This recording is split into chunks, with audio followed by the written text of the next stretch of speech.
এবং থাকবে দশমিকের ভগ্নাংশ আর তাদের স্থানীয় মান বের করতে বলবে।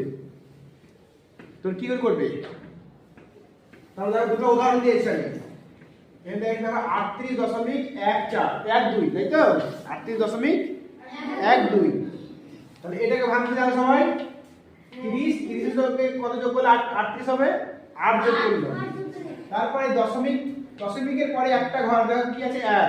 তাহলে 1 উপরে বসলো আর দশমিক মানে 1 আর দশমিকের পরে যটা সংখ্যা থাকবে তটা শূন্য। তাহলে 1 এর পরে কটা শূন্য হলো? একটা 10 হলো। তারপর একই ভাবে যোগের চিহ্ন দিলাম। 2 আছে, 2টা উপরে বসলো। দশমিকের পরে ক ঘর আছে? 2 ঘর। মানে 1 এর পরে দুটো শূন্য। কে কে বুঝলে? এবার বলতে 8 এর স্থানীয় মান চেয়ে যাবে। 8 এর স্থানীয় মান কত?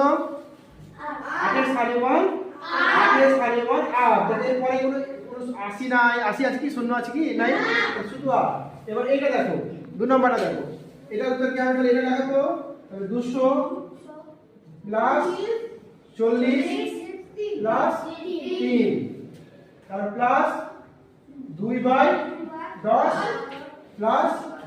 1/100 প্লাস 8/1000। 8 এর স্থানীয় মান কত? 8 এর স্থানীয় মান হবে 8/1000। কে কে বুঝলে? বুঝেছো? এইভাবে আমাদের স্থানীয় মান বের করতে হয়। অতএব দিয়ে লিখে দেব এবার। অতএব 8 এর স্থানীয়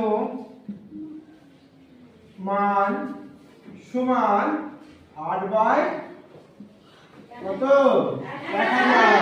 কে কে বুঝলে? সবাই বুঝেছে? সবাই ওকে, পারবে তো?